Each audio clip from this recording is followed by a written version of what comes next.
Yom Iyun, Day of Study. It's now time to discuss something we've lost many hours of sleep and possibly will continue to lose many hours of sleep. The crisis between Israel and the diaspora. Can the rift be mended? And in order to discuss that, we have this wonderful panel, starting with award-winning journalist Jewry from Haaretz, who will navigate this discussion between our two illustrious spokespeople, Professor Arnie Eisen, Hanagid, the Chancellor of the Jewish Theological Seminary, a Yedid Tov, a great and dear friend of Masorti Israel, and a guest who just appeared. We're happy to have Hashaglir Ambassador Baruch Bina, a Chaver Kehila, member of our shul in Kfar Sava Hod V'Hadar. Ambassador Bina was the ambassador to Israeli ambassador to Denmark, and for many years he was an ambassador had a senior role in the embassy in the United States. Thank you so much for coming at this late note. In order to open, I just want to quote an article, the beginning of an article from Danny Gordis, July 3rd, 2017, and he writes, we have a rough week, those of us who care about the American-Jewish-Israel relationship. As in all relationships, rough patches are painful, but they are also opportunities to think anew, to understand better. That's what I would like to do when he writes his open letter. Prime Minister Netanyahu's shameful capitulation to the ultra-Orthodox on the Kotel and conversion issues actually affords us a valuable opportunity. For decades, the Jewish world has been struggling with what precisely should be the relationship between American Jews and Israel. Now we're primed to talk about it. So he talks about a rough week. Now we're well into a rough 7 months of, to put it lightly, of losing sleep over this major rift, which we hope can be ameliorated by understanding and discussion and dialogues like these. So I'm going to hand the baton over to Professor Eisen, who will address us, and then Jewry will interview our spokespeople. Bevakasha.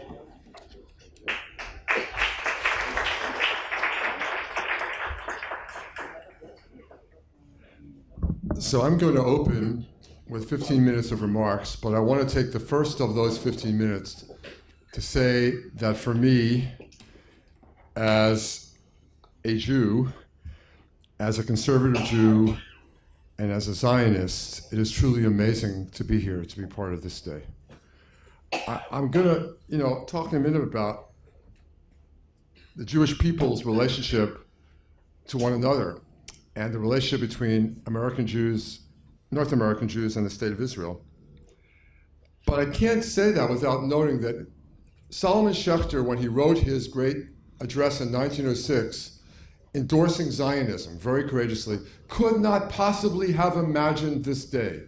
Would have been beyond his wildest dreams. And I'd even go somewhat further and say that when Gershon Cohen, the former chancellor of JTS, in 1974, made the decision to establish the Beit Midrash of JTS in Jerusalem, he too could not have imagined this day. It's in many respects a privilege to be alive. It's a privilege to be a Jew. It's a privilege to be a Jew alive today when we get to have a Jewish experience that our ancestors couldn't have. And for us to be here celebrating today is just an amazing thing. So I'm so grateful to all of us for making this possible. Cohen and Schechter would and did see the relationship between our two communities as emerging from the covenant at Sinai. So here we are in the week of Shabbat Yitro, and one cannot reflect on the fact, for me especially as a professor of comparative religion, especially of Judaism, but who teaches in religious studies departments for 30 years, we did it differently than any other tradition or people. We formed a people at the very same moment when we formed a religion. Nobody else did this. And for the Jewish people, for most of our history, it has been utterly impossible, incomprehensible, to try to make a separation between the Jews as a people and the Jews as a religious community. And conservative Judaism, I think, stands on this belief that that is impossible. We took the stand throughout the modern period, starting with Zachariah Frankel's very first address to that rabbinical conference in Germany in 1845, that we were not just a religion, we were a people. And Zachariah Frankel, as you may know, took his stand on the issue of Hebrew. And the second issue he took his stand on was Mashiach. Because he said to be a people is to share a language and to look forward to a common future. And the future we look forward to has an integral relationship to the land of Israel. So this is a lifelong concern of conservative Judaism. For as long as conservative Judaism has been alive, the relationship between the Jewish people and the state of Israel has been at the very center of what it is to be a conservative Jew. And we cannot separate these things from the covenant at Sinai. These are religious obligations. So peoplehood for conservative Jews is a religious obligation. And so the relationship to the state of Israel is a religious obligation. So the answer to the question that was posed, is there going to be a future to this relationship? Obviously there is, because there has to be, or we stop being Jews. So there will be a future to this relationship, and we have got to do our best to make it work. Now, let's say that one of the reasons why it's difficult is that there's no precedent for either side. That is, the obvious one is the state of Israel is obviously without precedent in Jewish history and in Jewish thought. No one imagined a sovereign Jewish state until the coming of the Messiah, and we still have to figure out what this means. I would argue, though, sociologically, that a diaspora like the one that exists currently in the United States of America and Canada is also beyond the possibility of imagination, and to some extent that's true of many of the other Western diasporas. It's beyond the power of imagination. And so we've got two utterly unprecedented Jewries trying to figure out what Jews of every generation have to figure out, namely, how do we say our word? How do we do our deed? In the conversation that began at Sinai, how do we do this in a situation that is utterly without precedent in each case? And so while each of us is figuring out what it means to be a Jew in North America right now, which is a Jewish situation without precedent, and Israelis are trying to figure out what it means to be a Jew in the state of Israel, which is utterly without precedent, we also have to figure out how to relate to one another. And this is not simple. It's hard. It's an urgent task, and I really, truly think that there's no group better prepared for this task than conservative Jews, Masorti Jews, because our very raison d'etre, is that we as Jews are committed to carrying on a covenant in revolutionary times. We are the people of tradition and change. We are the people who know that change is not a threat for the tradition, it's an opportunity for this tradition. And anyway, it's our obligation. We have no choice. Our privilege, our responsibility, but our privilege, our love, is to be Jews, as Gershon Cohen said, not on the banks of the Vistula in the 19th or the 18th century, but where we are today. That's what we're here to do as Jews. Okay, so how do we start thinking about this? So I want to say that one of the formative experiences in my life, which I will forever be grateful for, was that I decided, after experiencing the 1973 war in Oxford as a student, that my next step of life, whatever it was going to be in Jerusalem, in Israel. And I decided while at Oxford I was going to be an academic of Jewish studies, and so I come to Israel in 1975 to begin a PhD at the Hebrew University. The experiences that I had in those 3 years were unbelievable, and I wish I had more time. I'll be happy to talk about them at length. But the one I want to refer to today is that in this context of personal discovery and transformation, in a society that was engaged in an experience of national discovery and transformation, I had the privilege of sitting in the class of Professor Eliezer Schweig, who taught a course called Toldot Hayagut HaYehudit B'Eit HaChadashah, the history of Jewish thought in the modern period. It later became a book. And what Schweig said touched me not just intellectually and shaped my entire career, but it touched me in my soul. Schweig said, there are two questions that stand before modern Jewish thought. One is, where are we going to stand? Where are we going to be as Jews in the modern period? Where can we find a viable place to stand? And what sorts of Judaism can we define that are livable, that are viable in those places? And he argues very convincingly that there are only two viable options so far for Jews to stand in the modern period. One of them we call Zionism, and the other one we call emancipation. And Israel is the example of Zionism, and North America is the most successful example thus far of emancipation. And what Schweid said to me, said to all of us, you should understand that both of these have advantages, and they're both they're risky. They carry dangers. Now, to an Israeli, it's obvious that the diaspora case carries dangers. We know them. Let's call them assimilation and anti-Semitism. But this was 1975 in Jerusalem, 2 years after Israel had stood in grave, grave danger. So the risks affecting the state were not unknown to us in 1975. And I'm sitting in class with Israelis. The males among them had almost all been in the army until recently. But they had been in this war. They knew the dangers firsthand. And the women had lost people, of course, up close, members of family and friends. The dangers were clear. So what Schweid made me understand is that wherever you take your stance, and I actually eventually came on Aliyah and then decided to go back to the States. That's part of my personal story.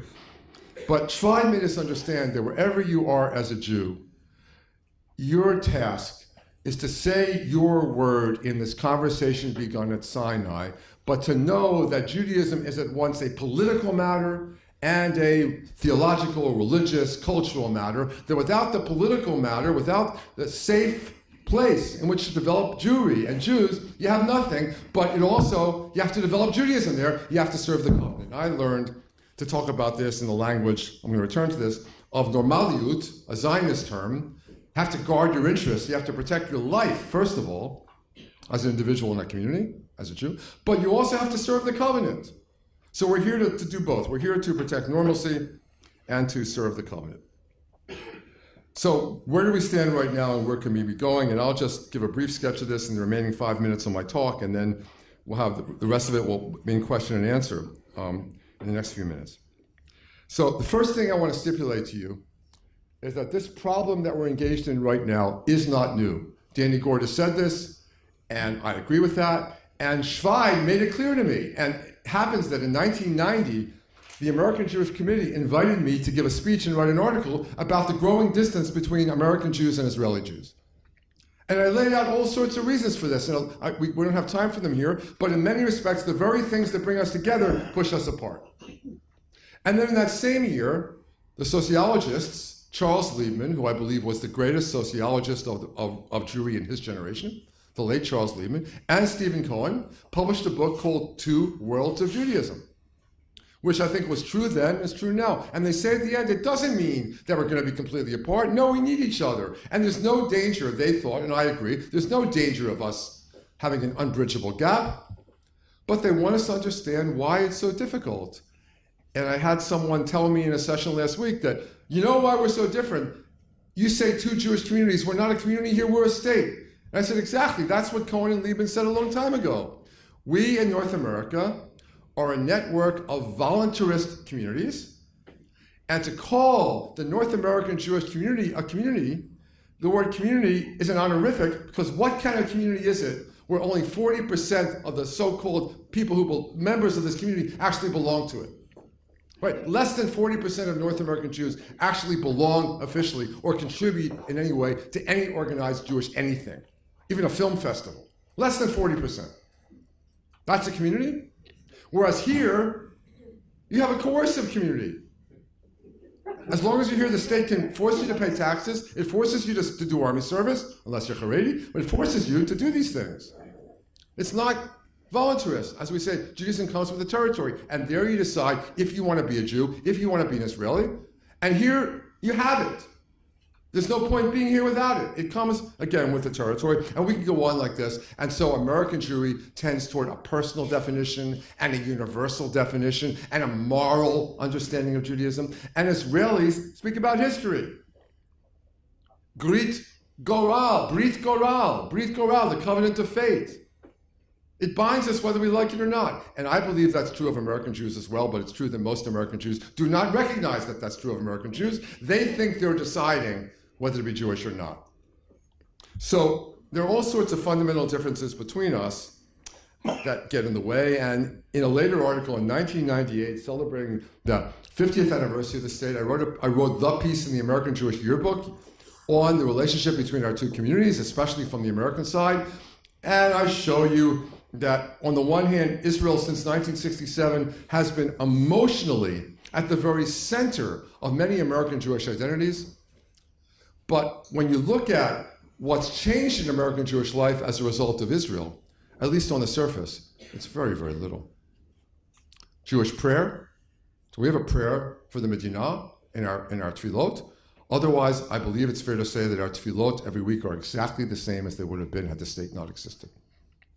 American Jewish literature, yes, in the last 20 years, the younger authors pay more attention to Israel than the older authors. But if you take a couple of exceptions like Roth's book, The Counter Life, or Operation Shylock, most of American Jewish literature did not pay attention to Israel for most of the last 50 years.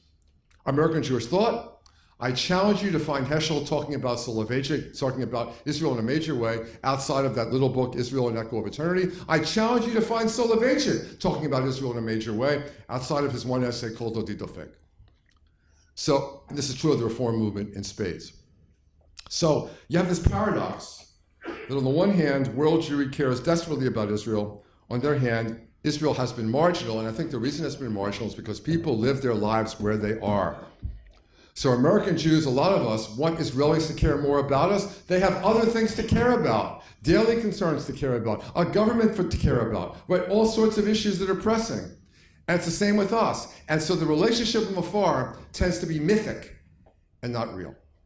So this is what we got to get past.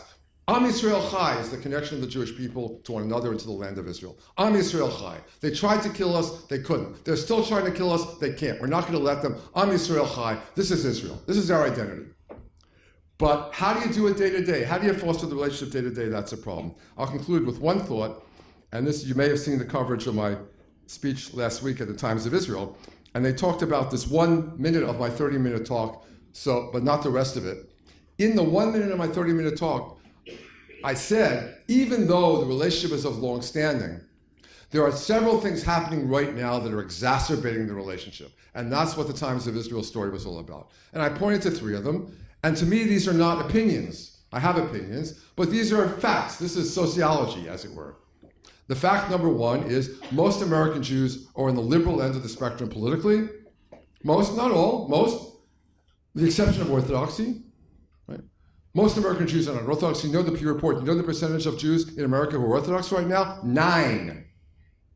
They will grow, but right now it's 9%. Conservative 11, Reform 14.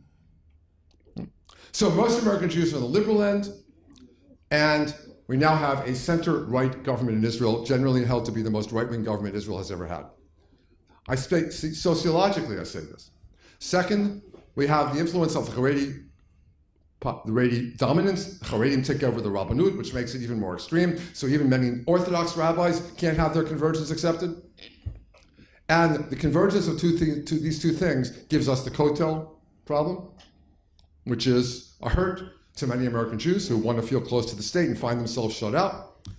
And then I said, again, speaking sociologically, I believe it's just a fact that Trump is a further irritant because something like 75%, maybe 80% of American Jews did not vote for him and do not like his policies. And his very best friend in the world is Bibi Netanyahu, the Prime Minister of Israel. That is a problem, I believe, which is a current irritant in the relationship. I believe it will pass. But what it means, bottom line, is that we have a relationship that we have to nurture. It's not going to come automatically. We're 2 very different Jewries. So unless we work at it, it ain't going to happen. And that's the message to all of us. There's nobody more fitted to work on this relationship than us. So we have a worldwide movement, a worldwide conservative Masorti movement, and let's make sure that we don't let ourselves drift apart from one another. Thank you.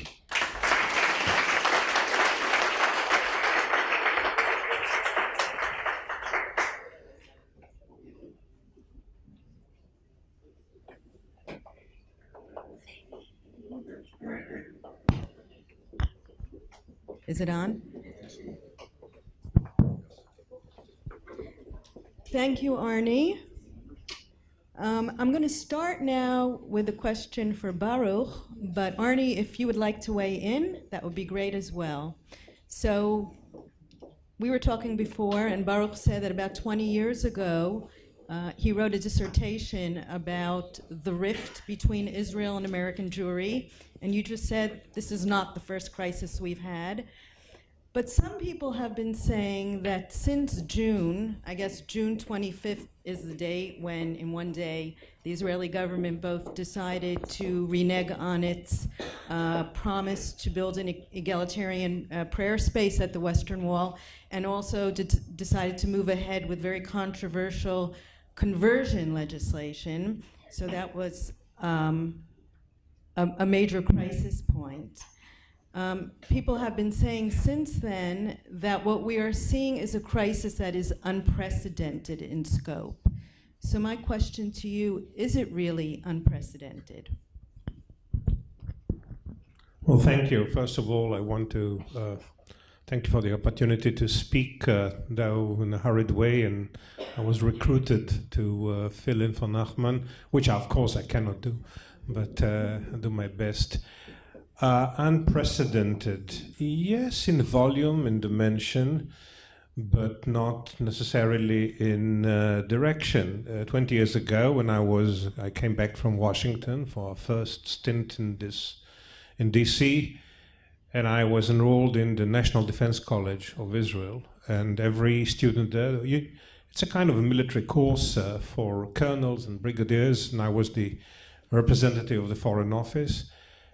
Everyone has to write a dissertation, a work, a thesis of strategic value to the state of Israel. So some people wrote about where exactly do you place the artillery in a battlefield and so on. And I wrote about Israel and the American Jewish community because I thought that that was, is, and will be an important strategic asset, the most important strategic asset of the State of Israel. So I entitled my thesis, A Brotherhood Under Distress.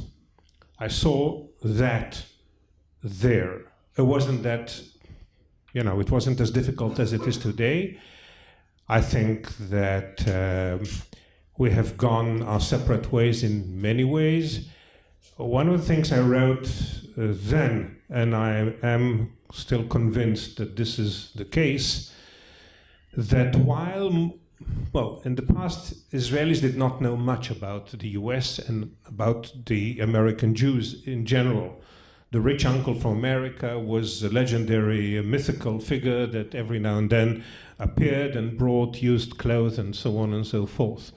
But American Jews learned more about Israel with the years. One of the things that I've noticed then, in 1997, when I wrote this piece, was that American Jewish community is liberal, basically. In Hebrew, ne'orah, or enlightened, if you like, but enlightened has different connotations, so I'll stick to liberal. And Israel is going in a different direction. One of the things that I warned against in my work was that there will be, not that there was at the time, there will be a rift because the American Jewish community will not be able to identify, I don't say to tolerate, they will tolerate us whatever, but they will not be able to identify it with an Israel that is not liberal. And I don't mean that in the truest American interpretation, but in an Israeli way. And actually, I have to stick to the Hebrew word ne'orah. With an Israel that is not ne'orah, it'll be harder. Not impossible, not impassable. it can be overcome. Right now, it's a tragic situation, and again, I look at it as a diplomat, as a former ambassador until 2 months ago. From a strategic point of view, bad news indeed, because of the situation in the United States, because we used to be a bipartisan issue until very recently, and the fact is that we are less so. I don't want to be overly pessimistic, and that our bridge, our connectors, okay, to the liberal part of the American political body or the political map is the American Jewish community.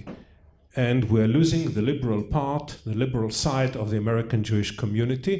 And this to me is tragic. If I have another half a minute on that, I will say that it's tragic both ways. First of all, because it shrinks or it diminishes our strategic asset. The Democrats will come back at some point. That's because things happen in politics, and one time it's this, and the other time it's the other party. And they will come back, and we'll need them. And the second thing is that I think that both the American Jewish community and the State of Israel, or the Israeli Jewish community for that effect, need one another for various reasons, of which I'll be happy to elaborate later if you ask me. But I think it's tragic, first of all, on the strategic relationship with the United States and on the relations between the American Jewish community and the State of Israel. So, first of all, I agree with everything Baruch just said entirely, and I agree that this is not a crisis. I think that's overstating it. We have some problems now, and we will work it out. First of all, because the leadership of American Jewry is committed to working it out. Second of all, because American Jewry is a very diverse community and a growing population, even though only 10% right now are Orthodox, a growing population of Orthodox. A lot of the young people are Orthodox. And a lot of the students who are not Orthodox, so the students who are conservative, some of the students who are Reform, some of the others, have learned to distinguish, as we must, between the government of Israel at the current time and Israel. And we develop a love for the land and the people and the fact of the state and the fulfillment of Jewish dreams that this represents. And so I'm not, in the long run, pessimistic at all. I think we have a problem now, and we have to address it. And let me just say one more thing, complementing what Baruch said, because he stressed the political dimension, and I'm going to say that there's always these two dimensions that go together. And I would say that for me, there's a huge opportunity cost here on the Jewish cultural / religious side, because so much is happening creatively and vitally in Judaism in the other largest Jewish community in the world right now, which is North America. So you have close to half the Jews in the world living in North America, and slightly more than half of world Jewry living in the state of Israel. And you want to have Judaism develop in as many creative ways as possible in these two places. And how can that happen if we're not in close interaction with one another?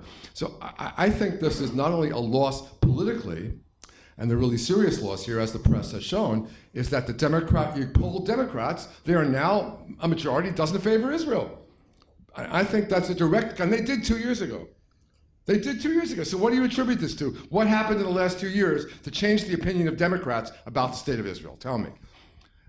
But equally serious is the opportunity cost to Judaism. Look at the opportunities we're missing for American Jews and Israelis to learn from one another. It's a tragedy for me that the Kotel issue was portrayed only as an issue for diaspora Jews. The Kotel issue was an Israeli issue about pluralism in Israel, and it was not exclusively about diaspora Jews, and that connection is lost.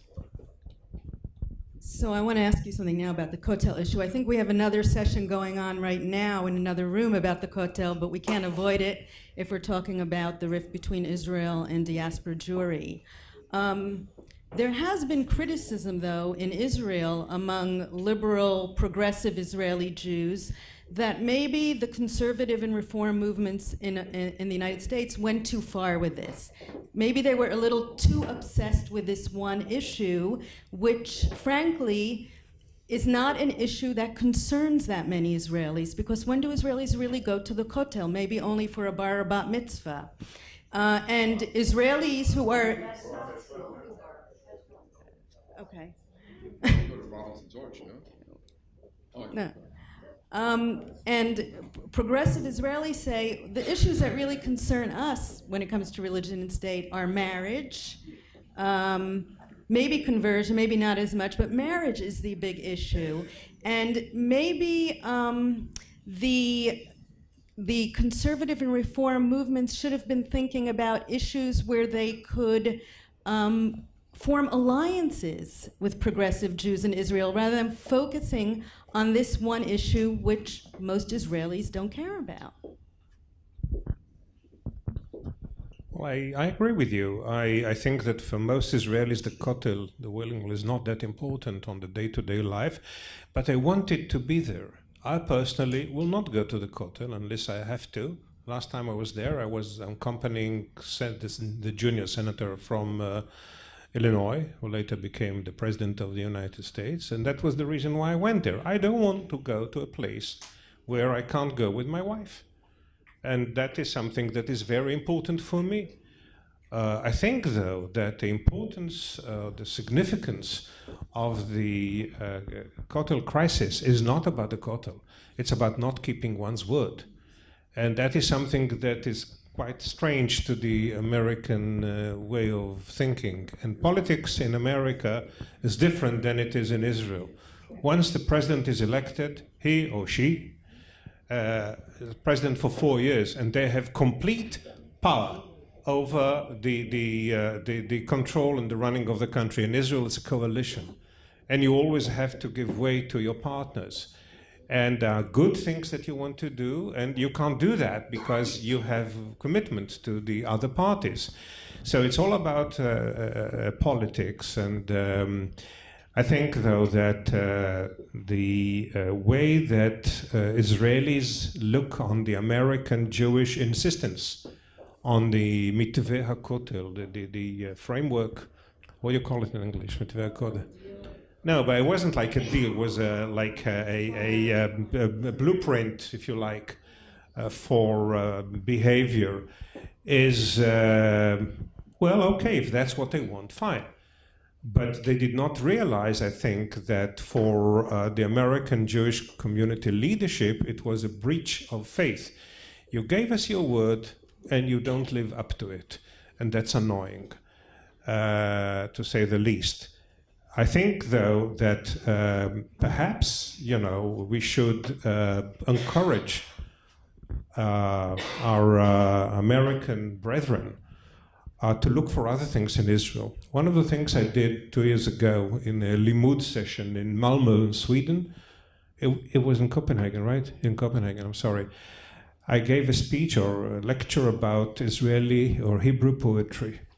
I said that most people who are interested in Israel read in the Jerusalem Post, the Times of Israel, Haaretz in English, everything is readily available. They read everything by Amos Oz or A.B. Joshua, which is translated into English, and that's fantastic.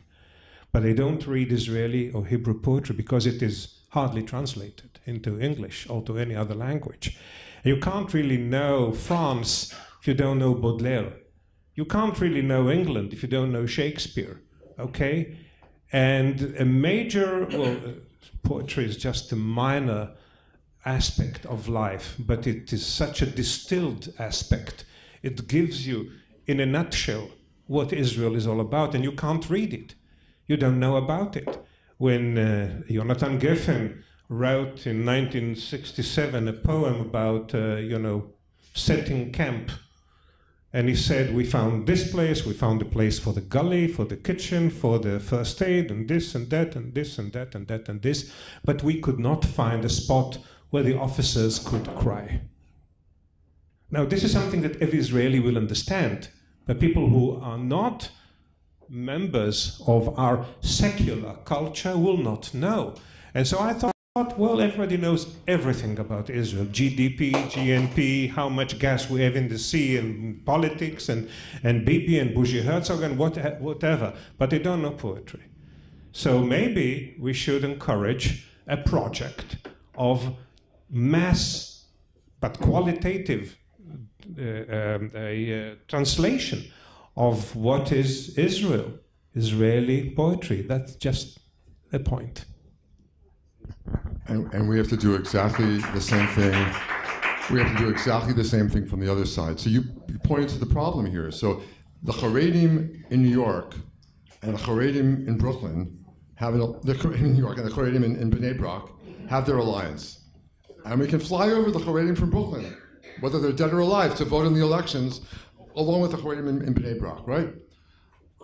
Modern Orthodox in America pretty much close to modern Orthodox in Israel, and pretty much Orthodoxy has made it a rule that students are going to come here for a gap year and more, and there's going to be a connection between our yeshivot, and so that's solid. Okay, but then you take the non-Orthodox movements in America, and you try to line them up with Israelis who are not Orthodox, and we have our small, relatively small, but very important in my eyes, Masorti and Reform components, but largely we have a population that defines itself as Chiloni, and it's important to it to define itself as Chiloni. Okay, but then you read the Gutmann report, or the Pew Report surveys, compare the Pew Report surveys of American Jews in Israel. It turns out that Israelis who define themselves Chiloni are in many cases more observant than American Jews who define themselves as religious. But these two populations don't know each other. And more importantly, there's like a principled gap between them. Because one of the things that has always united Zionists of all streams is Shlilat Golah. That is, the negation of who we are as Jews is not just some coincidental thing, but it's basic to the ideology of every major Zionist movement. I happened last Friday morning, to be privileged to attend a pre-Tu B'Shvat ceremony at Beit HaShita. Beit HaShita is, where the Archion HaKibutzi LaChagim, and Aleph Bet Yeshua stands on the platform, 80 years plus, and delivers fervently his anti-Golah speech and tells his audience that Jews like me are destroying the Jewish people. Right? And he's not alone. There are a lot of people who, in their heart of hearts, they're more tactful. But do they believe there's a future for Jews like me, or for Jewish communities like me? Or do they think we're suffering from a terrible illusion, and sooner rather than later we're going to suffer anti-Semitism and assimilation, and really ein makom acher, the only secure place for the Jewish people is in Israel. So how do we overcome this? We have to have not only a translation project. I think I would disagree with you here, and I would say that most American Jews have vast ignorance about the reality of Israeli life. Not just Israeli culture. There was a poll back in the days of Peres and Begin when most American Jews did not know they were in different parties. Right? American Jews know more about Israel than Israeli Jews know about American Jews, but the ignorance on both sides is vast. So we got to have a project where we explain ourselves to people, and our failure on the Kotel was in part our failure to do exactly what you said, to explain to Israeli Jews why this matters, not only to us, but why this should matter to you. Why pluralism, to be the kind of Jew in Israel that you want to be, is not just our issue, it's your issue. And that's what we were fighting for here. And we didn't do that. And so going forward, I think we know what our task is. We've got to do a much better job of explaining to Israelis why different ways of being Jewish is essential to the future of Israel. It's not just us, it's you, right?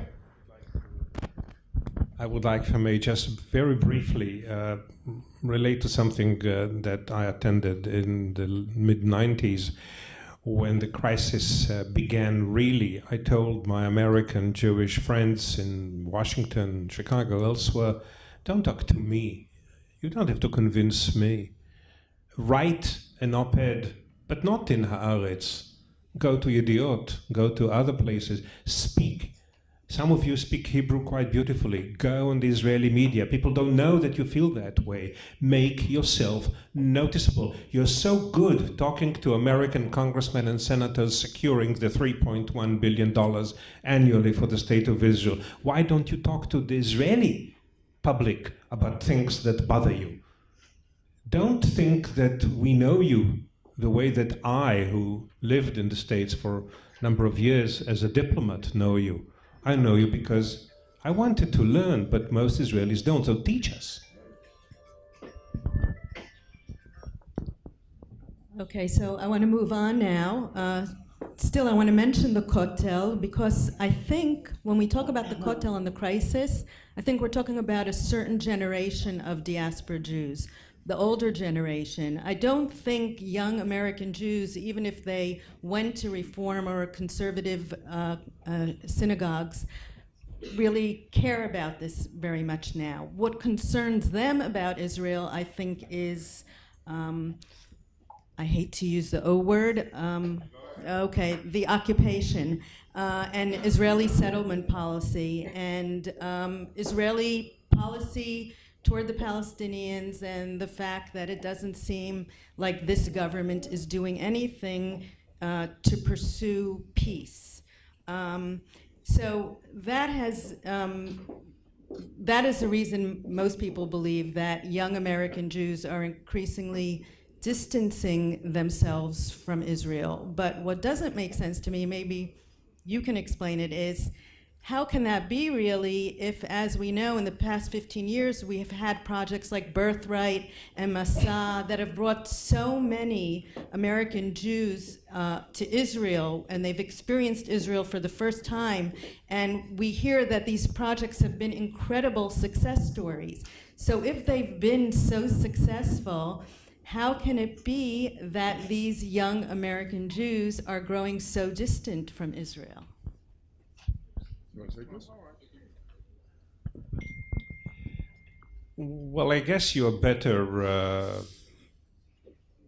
more knowledgeable than I am on that. I have not been in touch for 4 years with the American Jewish community now, and things change rapidly. I'll say this on Taglit and Masa and all that. The idea was, and still is, to make them familiar with Israel. And familiar with Israel they become, warts and all. And we have warts. There are those who oppose the occupation. There are many Israelis who do that. And I think that if we speak about the O word, as you defined it, we should also speak about the discussion that it brings up in Israel and in the Israeli society. I'm afraid that in the last few years, for various reasons, our Palestinian partners do not give us a lot of territory to go, and I don't mean territory in the literal word, I mean political territory, and it makes those who support a compromise, it makes the position weaker. On the other hand, we do see signs of better approach to Israel in the Arab world, and so people say, let's wait and see. And I think that if young American Jews become less, a bit not so close to Israel right now, distant from Israel, that's because they see, Israel has lost its poster image of the sun and the sand and the beaches and the orange and the good food and everything, and became much more of a normal country. And that is why there are those who support us 100%, those who support us 20%, and many who support us in between. But I don't think that in the end of the day, the bottom line is that the connection is lost. It's not lost. It is changing. We need to work on maintaining it, and we need to keep that bloodline working. And this is why I personally support Taglit and Masa and all the other projects. And I don't mind if we are seen, as I said, in our entirety, warts and all. Warts are human too, and we are a very human country. We are not perfect, far from it, but we are working on ameliorating our society, and that is something that I think should be appreciated. I'm afraid I have to agree again. This is not a terrible crisis point. And yes, it's true that each succeeding age cohort in America has felt less connected to Israel than the preceding cohort. So my age cohort is less connected than my parents' cohort, my children's cohort is less connected than my cohort, etc. But Birthright has made a difference, Orthodoxy has made a difference, the conservative movement has made a difference. So you connect people to the Jewish people, and you connect them to Judaism, you thereby connect them to Israel. So our problem is that Birthright, while successful, is fighting against a larger trend of assimilation. So we have a larger trend which is distancing American Jews from Judaism and from the Jewish people, and Birthright is trying to make up some of this ground, but it's very difficult for one 10-day experience in your 20s to carry over an impact in your life 10 years, 15 years, 20 years later, and of course we don't yet know what that impact is going to be. But I said last week, and I got myself into trouble because some Israelis heard me as giving advice, God forbid, to Israelis from an American Jew. But again, I thought I was speaking merely descriptively. I was saying a major effort by Israel to take in refugees would win the hearts and minds of tens and tens of thousands of young American Jews. So do it or don't do it for all sorts of good reasons. But know that if you do it, this will be an incredible rallying cry among American Jews. When Menachem Begin took in the Vietnamese boat people, that was a moment of great pride for American Jews. A moment of great pride. This is what the Jewish people is here to do. And I have a Torah that tells me I'm supposed to do these things. So when I see the state of Israel doing what the Torah tells me to do, I'm proud. Now we know it's complicated. And we were addressed by Bougie Herzog in the Knesset a couple of days ago, and he explained to us how complicated it is. And if you read the story about Rabbi Lau this morning, he again explained why a good Jew can favor government policy on this. And he makes a distinction between refugees and people seeking work, etc., etc. It's complicated. It's what you were saying. American Jews can't get into the nitty-gritty of the complications. We live on the myth of Israel. Am Yisrael Chai.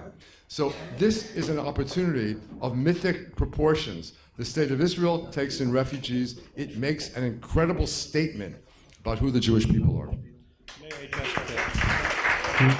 May I just add briefly on that point, that together with some 40 former ambassadors, retired ambassadors of the State of Israel, we sent a letter to the Prime Minister 3 days ago, telling him how much we oppose the current policy about the refugees.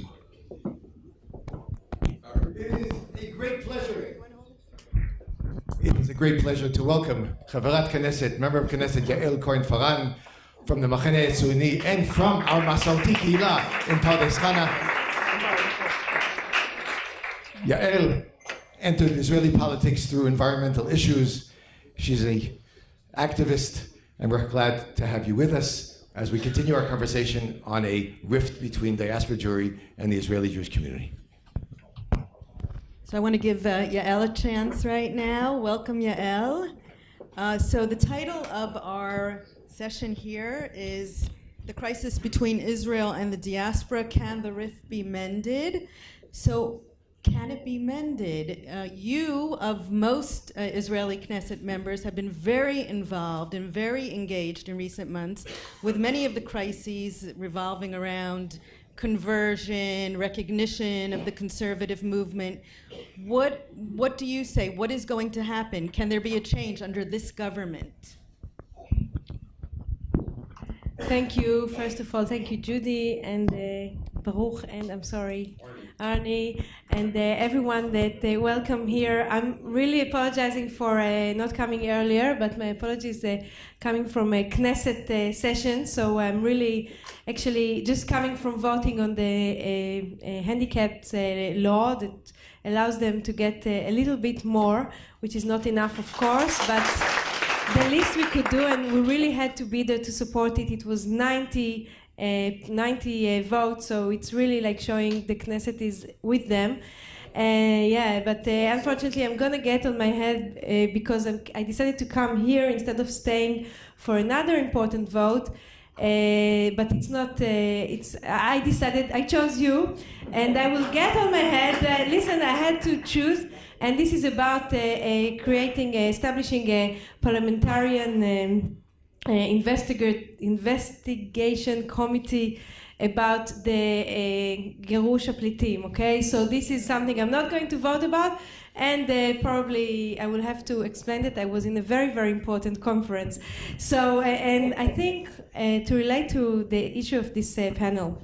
So, look, some of the people, even in the Knesset, not to mention, of course, in the mainstream of Israeli society, don't even know there is a crisis, don't even recognize the very existence of this crisis between Israel and diaspora Jews, and it's something that is so, overwhelming. Sometimes in the Knesset, in committees, there could be 2 sessions, and I will take the Kotel issue as an example, which is, of course, one of the biggest issues. Yeah, we had a session, very, very stormy session, November 2016, in the Interior Affairs committee headed by Dudi Amsalem. He's now the head of the coalition, and he was so much against it. And I came and asked him, but what about the diaspora Jews? What about the connection? They will not feel connected to Israel when you are coming and saying, no, we don't want this mitveh kotel. We don't want any compromise about it. And the answer was, what do I care about the diaspora Jews? I swear, that was the answer. I was shocked. A lot of people in the room were shocked. But that was the feeling of, we have to make our decisions inside Israel. That was an answer that is, of course, completely unacceptable, completely not in place. But it was said. It was said by a very serious person in the parliament. And today he's the head of coalition, just that you know. And he's saying this from the perspective of, this what will get me my votes. This is what I need. I need to say this. I need to say that I'm against mitveh kotel because the people who will vote for me want me to say this. And this is what, and he's from the Likud, he's not from Haredi. He's not Haredi at all, he's half Shomer Shabbat, okay? I can tell you. He's, it's really Masorti, beseder. I'm not judging anyone, Masorti. But I think really that in another world, in a different session of another committee of the Knesset, we discussed the very same issue with in the international affairs and the security and foreign affairs committee, and that was with Dennis Ross as a representative. Of course, you all know Dennis Ross from well, he's no formal function right now, but he came as his own, and there were people from different aspects of looking at these issues, at how Israel is seen internationally, and this was the issue of how the Kotel puts Israel in a very bad place internationally, and especially with diaspora Jews, and that was exactly where everything that we can talk here from morning to evening are saying, and it was such a different discourse. And we have, of course, some Knesset meeting sessions of non-formal meetings, and a lot of Knesset members, and I have to say, also from the coalition, are coming and saying how important are and strategic are relations between Israel and diaspora Jews. But of course, then when it comes to vote or decisions in this government, I don't think because the government is so slim and is really relying on the ultra-Orthodox Jews, on the Haredi parties, there is no chance this will move forward from what I can see. And unfortunately, and this is what I say from what I saw from the voices I heard from Dudi Amsalem and other people in the Likud that strongly provoked the Kotel, mitveh kotel. How do you say this in English? Agreement, blueprint, okay. So this was really, it revealed to me that it's not only the Haredim. And this is what I want to say. This is something that we should, as Israelis, come to the Israeli people, to the mainstream, to those who are not Haredi, to those who are not extremists, and present the importance of the pluralist Judaism. You know, people in Israel don't have, we are here as part, of course, of the Israeli Masorti movement, but not very many people are part of it, unfortunately. They are either religious Orthodox or they're non-religious. When they have a bar mitzvah for the son, they look for the next door synagogue, and it will most probably be Orthodox if they really want to look for the synagogue that will allow the mother to stand next to her son. And I'm sure every mother wants to stand next to her son in the bar mitzvah. But if they want to look for this kind of synagogue, they really have to work hard to find it or to put an effort into it. It's not the easiest choice. And this is something for us Israelis, to make it stronger, to bring our people into the Masorti movement, even if it's just coming for the bar mitzvah. You know, I saw, and I see it in Pardes Chana, people who come to the bar mitzvah to do for the son, they usually stay for longer, or at least something in their heart is now connected to the Masorti movement. And I think this is something we should work about, because the Kotel issue is something we should work on internally, so the decision will be to where we want it to be. I'm sure most of the people in Israel want to have a pluralist area where they can be women and men together, not separated.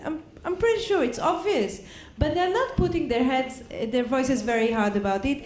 And now it's seen as an American struggle. We don't want, not American, but, well, mostly American, but diaspora Jew struggle. We don't want this to be, because it will not change the politics. The politics is internally Israeli. I'm sorry if I talk too long. Thank you, Yael. I think we're going to open this up to questions now. I see a lot of hands going up. Sure, we'll start with you. Okay.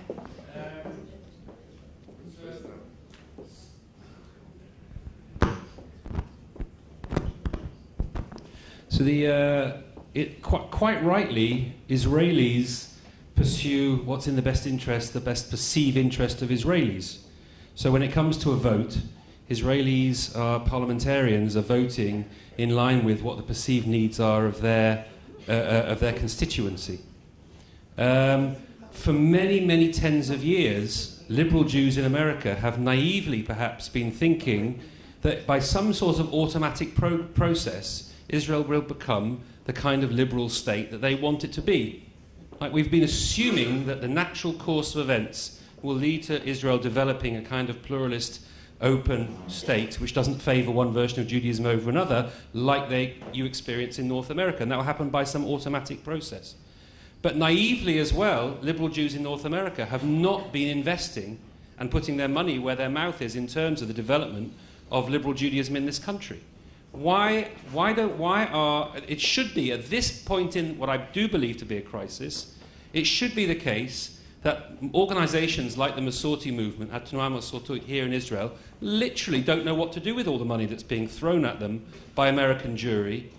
Because if American Jewry wants to create a particular version of Judaism in this country, they should simply do what Israeli parliamentarians do and pursue their own interests.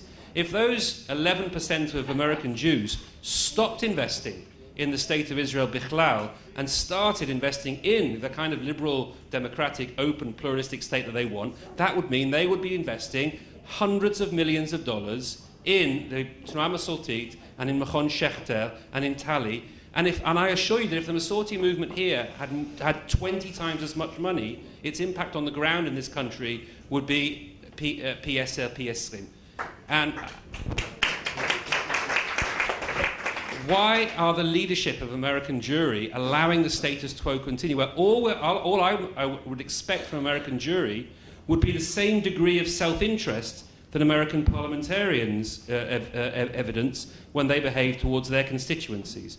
Why don't we invest in the Israel that we want to build?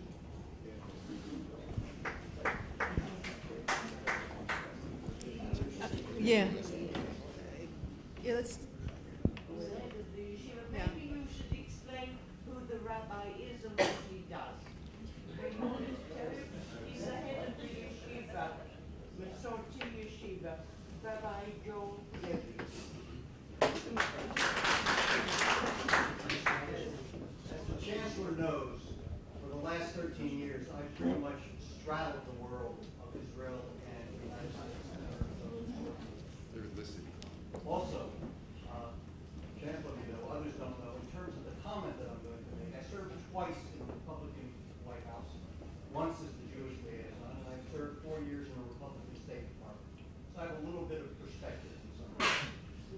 covered so many things. I'm going to limit my comments just to two areas, one pointing at what I think is bad in Israel and one where I think we're making some mistakes, so that we give others a chance here. First, it is a mistake to look at the Kotel agreement as if it's a matter of geography. Geography is the least important aspect of the Kotel agreement. The reason why we agreed to it was because the other elements of the agreement required that there be really official recognition of Masorti for the first time by the government, and some funds that would flow into things that we now pay for through the Masorti Foundation and the Masorti movement. So it was really not a geography issue, and we got to stop thinking about it that way. It's not for the Haredim either. Correct. Piece of it. Piece of it. That's the first thing that we have to focus on. And there's something where, sorry, what? I'm saying it's not just about putting. It's not where we got it. It's about The crucial issue was not whether we were Robinson's Arch or where we were. The crucial elements of that agreement were the elements of recognition, the first time the government was recognizing us as a movement, and that we would have been part of the official discussions, and that there was a promise of government money that would come in right now. We pay, for example, for the Kablan, we pay for the Sidurim, we bring in the Birthright Torah, the government doesn't help with any of that. So the big problem from an American point of view is we can't trust the Israeli government. That when we gave up an enormous amount and compromised, then it didn't make any difference. And I would say, and this relates as I move into the second point, that I don't think the biggest issue is the fact that we're a liberal community in the United States and that there are security and settlement and other issues here. I believe that if we in the United States felt more that we were recognized and appreciated and respected by the Israeli government, we would step back and say on some security matters, you know, maybe we disagree, but we're not there. And I don't think that is the essence of the problem. The flip of it on the other side is, if you look at it from the perspective of American Jewry, we're also guilty. And I do disagree with the Chancellor to this extent. I don't know whether to use the word crisis, but I've been watching this and living with it now for long enough. Don't call it a crisis, but it is certainly a much more severe problem than it had been in the past. We agree. Okay? We have to pay attention to it. And we're not in the United States either. Our Federation people may quietly say some things, but they don't really yell at the government. And as everybody in this room knows, and as I've learned in dealing with my very dear friend Yisar, if you don't yell, you don't get anything done in Israel. He yells at me, I yell at him. We are much too polite, and we don't let Israelis know how much we deeply care and how much this is damaging to all of us. So I'm not going to go on any further because there are other people who want to ask questions and should, but I will disagree with you, Arnie, to this extent. I think this is more of a problem, and I think you're looking at it correctly in one sense, but too analytically as a sociological issue. I think it's a deeper problem than that.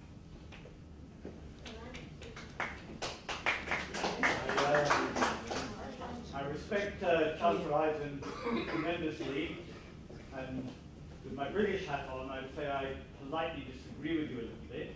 As an Israeli, I would say, Yesh lanu machloket gedola. First of all, American Jewry is not the only diaspora Jewry. We have Jews here. We have the chair of the Masorti movement in Great Britain sitting here in this room. And I find it offensive that you only talked about American Jewry. That's number one. Number two. Sorry, Canada, of course. And South America. I do realize there could be a problem with language. You speak American, we speak English. Maybe I didn't understand you. The second maslocket, that I disagree with you, we in Israel, as Israelis, are not defined by they try to kill us, now we're going to continue. That is not how we define ourselves in Israel. We are a people, we have a state, we have work, we have culture, we have music, and that isha, that feeling that we are defined because they try to kill us, that is not what we think about ourselves in Israel. Netanyahu maybe thinks that way, the rest of us don't. And thirdly, where I agree with you, my Limud lecture, and I lecture at Limud in England and other places in Europe, is a Monty Python style argument where I say that the most secular Jew in Israel leads a fuller Jewish life than the most ultra-Orthodox Jew in the diaspora. And there I agree with you. We live, however secular we are, our festivals are our Jewish festivals, not Christmas, Easter. Our week starts on a Sunday and finishes with Shabbat. And every Israeli Jew, celebrates Shabbat on Friday. They stop work and they clean the house and prepare for Shabbat. Maybe it's going out to a disco, but it's still Shabbat. So please think about the whole of Jewry. Okay.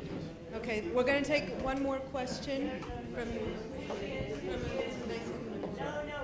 one question, female. I'm a female.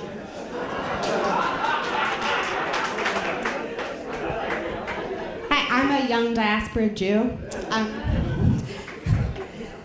So my question, I guess, is it's a little bit that I'm disagreeing, speaking as someone who you've been speaking about.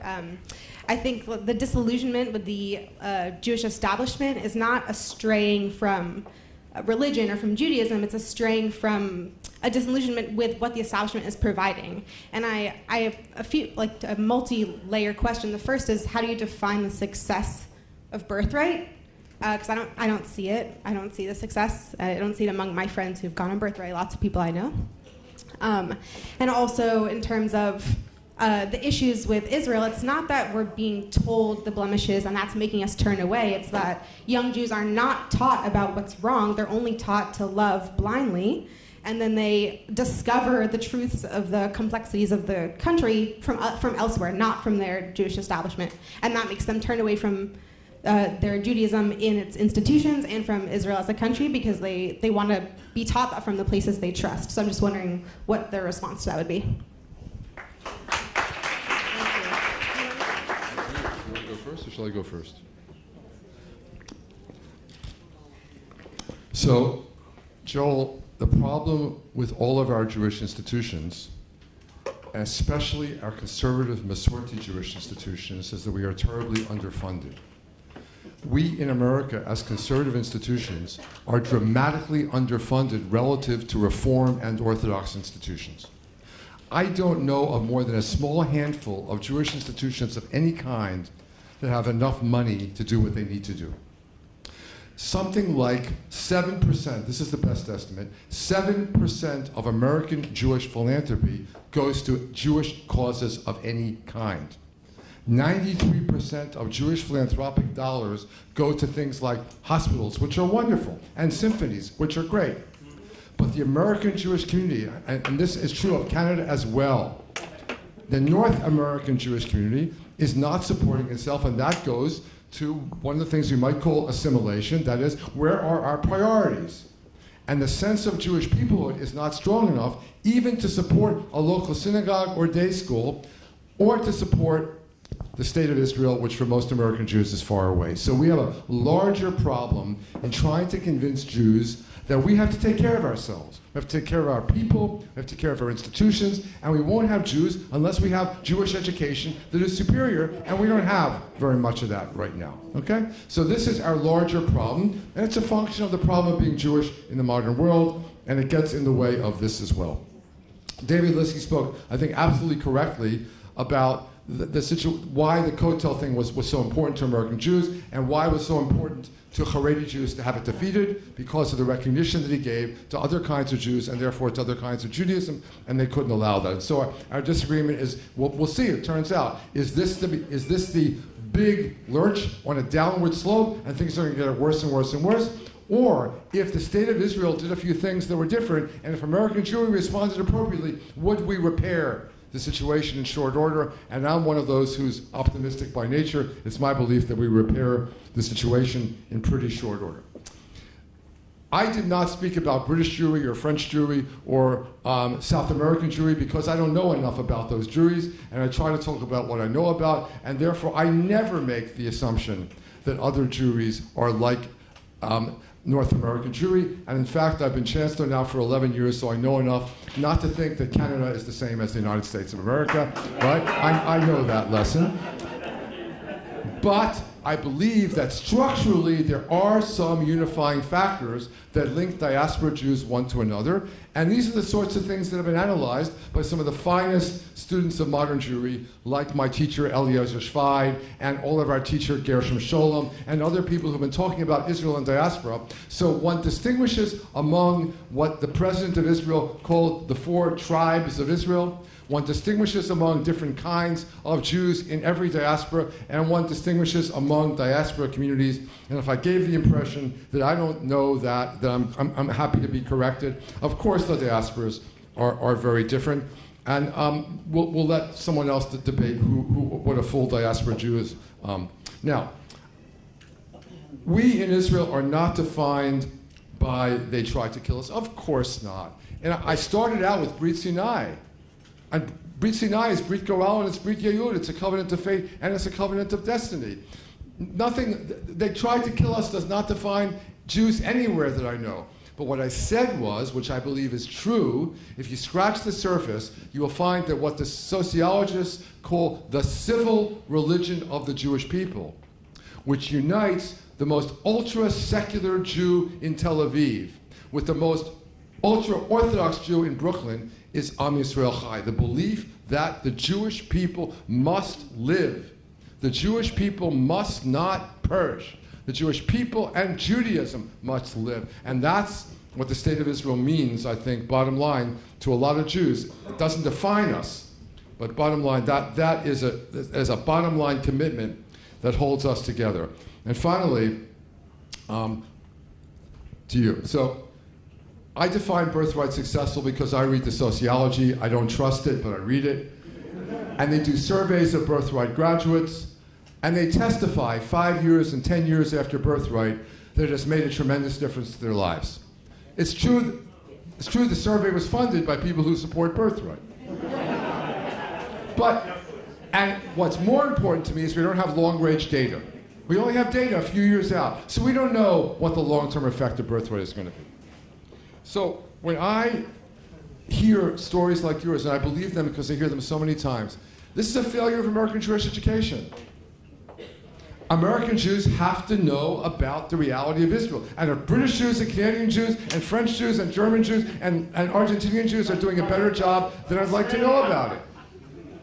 But it is true, and I believe it's true because many young people have told me it's true, that unlike me, who got a Jewish education which included all sorts of stuff about the reality of Israel, not just the dream of Israel, there are apparently many young American Jews who are educated to believe that Israel is perfection personified, and that it doesn't make mistakes, and it's never committed crimes. And chaval ma'od, because then you have a rude awakening. It's like, if I could make a comparison, we know there are Jews who are never told about JEPD, and come to college and take a Jewish studies course and are shocked and become atheists and give up being Jews because they're taught that there are, this theory anyway, that there are multiple sources to the Torah. I got that at age 14. It's like a protection. It's like an injection that protects you against something later on. I never had the shock at 21 of discovering that God did not write every word in the Torah. I got that at age 14. I love your idea. Let's educate American Jews as much as we can, and British Jews, and Canadian Jews, and Argentinian Jews about the reality of Israel. And what I believe is the more you know Israel, the more you love Israel. Warts and all, faults and all, sins and all, because there's so much to love.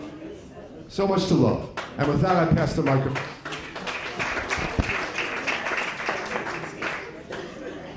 All right, I'll be very brief. First of all, about the UK, I also have my connections to Old Blighty, and I believe in the importance of Jewish life abroad. I just served as ambassador in Copenhagen, small but fantastic little community. But the largest community besides Israel is the United States of America. And for us as Israelis, it is important not only because of the strategic value of the United States to Israel, which is number one, but also because we are the two remaining communities. We are the two largest communities. We owe it to one another to continue supporting one another. And we owe it to those who are not so fortunate and who are persecuted by anti-Semitism worldwide, and we owe it to those who never made it and went to the oven. And with this, because of this, I put my trust in the American-Israeli connection, and this is why I'm so stricken by what I can't see as anything else but a crisis. So I have many answers. I'm sorry, I don't have answers. I have many questions. The thing is that we have to put the questions on the table. Then the answers will provide themselves. The answers will come. Just think about the question. And my last word to Americans here in this room, to Americans elsewhere: talk to us, educate us, preach to us, write to us, come visit with us, invest in Israel, but invest emotionally. Be part of it. Amos Oz once said in a speech in Boston, which I attended, that the Jewish story is now unfolding on one stage, and this stage is Israel. If you want to make Aliyah and come to the stage, you can even be prime minister. We have no law that says that you have to be born in Israel. It's okay. If you don't want to, you can stay in the front row and watch what's going on, what's unfolding.